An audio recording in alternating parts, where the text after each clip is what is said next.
こんにちは。僕は半熟卵の半熟くん。将来世の中の役に立つ卵になりたいと思ってるんだ。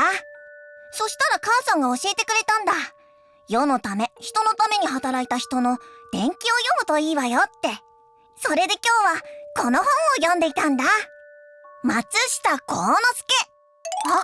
ほほほーい。たまじい。半熟くん頑張ってるね。たまじい、こんにちは。今日は半熟くんにクイズを出すぞ。この家にはどんな電気製品があるかな？電気製品？テレビ、ゲーム、冷蔵庫、掃除機。いっぱいあって全部は言えないよ。そんなにいっぱいあるのか。すごいなあ。そんなの当たり前でしょ？本当に当たり前？違うの？その答えを知りたいなら今から松下幸之助に会いに行こう。行く。君も一緒に松下幸之助に会いに行こうよ。さあ、僕に捕まって。準備はいいかな？半熟熟熟夢卵。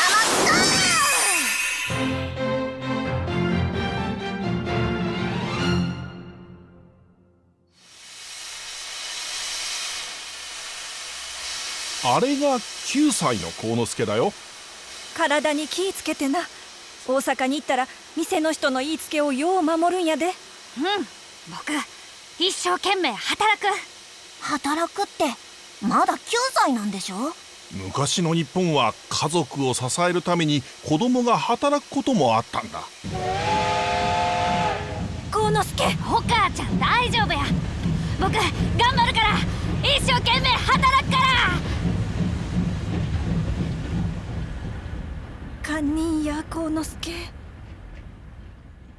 ほんまに堪忍な。頑張るんや。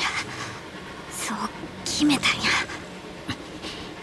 もともと幸之助はお金持ちの家に生まれたけれど、お父さんの仕事がうまくいかなくなって働きに出ることになったんだ。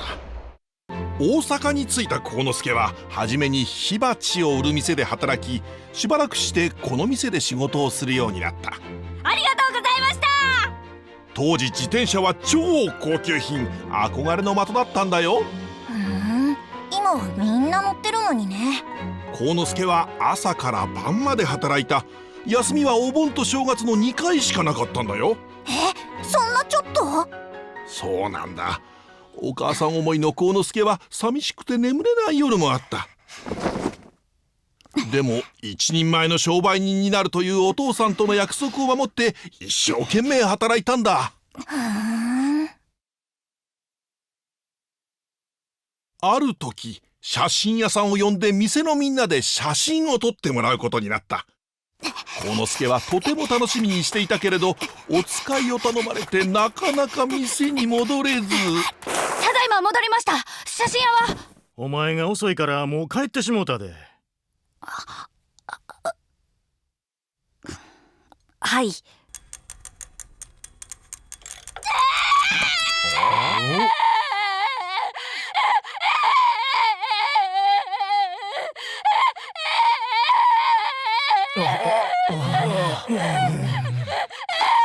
こうきったん、はよ着替えておいで。写真屋に行って一緒に撮ろうね。はい、撮りますよ。写真は宝物になった。幸之助は写真を見るたびに奥さんの優しさを思い出し、自分も人に優しくしようと誓ったんだ。店に入って3年目、幸之助はすっかり一人前になっていた。1割引きで売らせてください。頼んます。あかん、そんな安うできん。そこをなんとかお願いします。幸之助はいつもお客様のことを一番に考えて仕事をした。だからこうきっとんはほんまええ店員さんや。自転車は必ずお前から買うたるからな。お客さんから大人気だったんだね。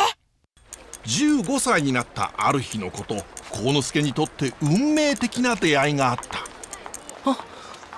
路面電車だね。かっこいい。よし、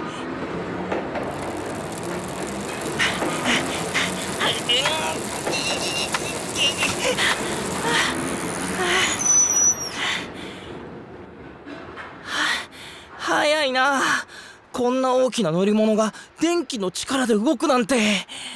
あ、電気は明るいな。これからきっと電気の時代が来るに違いない。そして幸之助はお世話になった自転車店を辞めて伝統の工事をする会社に入った。真面目で仕事上手な幸之助はここでも頼りにされた。ところがもともと体が弱かった幸之助は働きすぎて寝込むこともあった。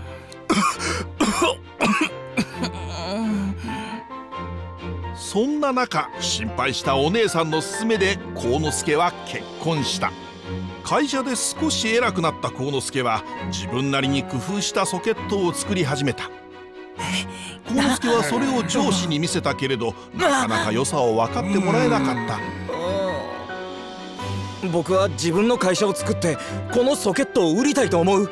ついてきてくれるか？もちろんです。一緒に頑張りましょう。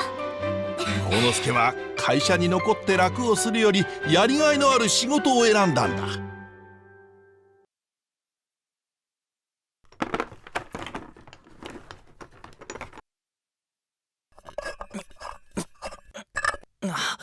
あれ、なんで外れてしまうんや。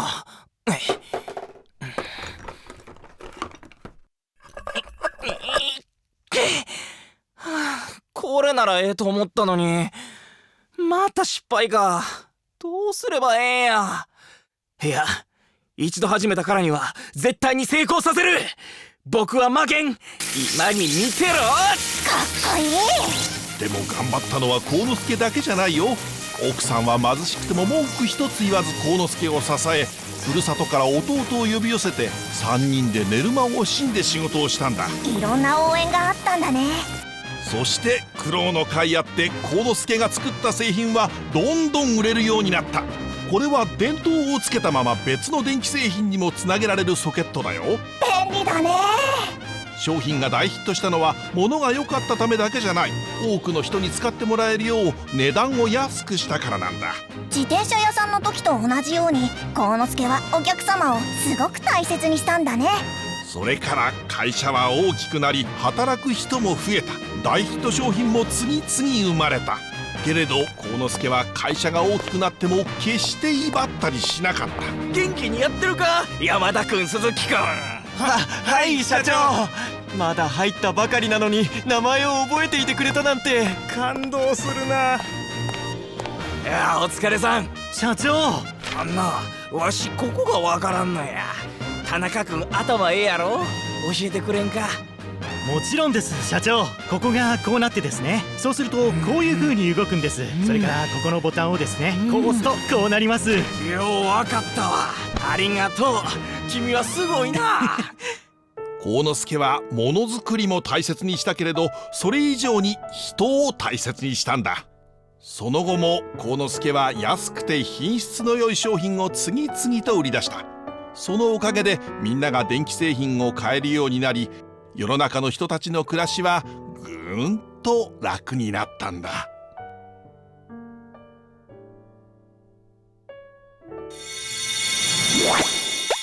やった！今僕たちは電気製品をいっぱい使っているけれど、それって当たり前じゃないって分かったよ。それはよかった。幸之助は体が弱かったり、子供の頃から働かなきゃいけなかったり、いろいろ大変だったのに、どうしてこんなに頑張れたんだろう。もしかすると自分がしてもらった恩を忘れなかったからかもしれないね。そうか。みんなの優しい気持ちをずっと大切にしていたからなんだね。僕も幸之助みたいに世のため人のためになれるように頑張ろう。あ、世の中の役に立つパワーが溜まってきた。一回り大きくなったみたい。わしもちょっとひげが伸びたようじゃ。嬉しいの。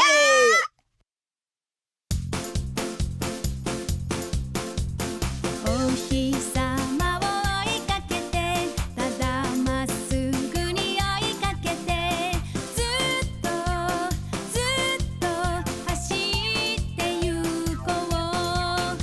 波立つ三宅和紙、山をいくつも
それじゃあまたね。バイバイ。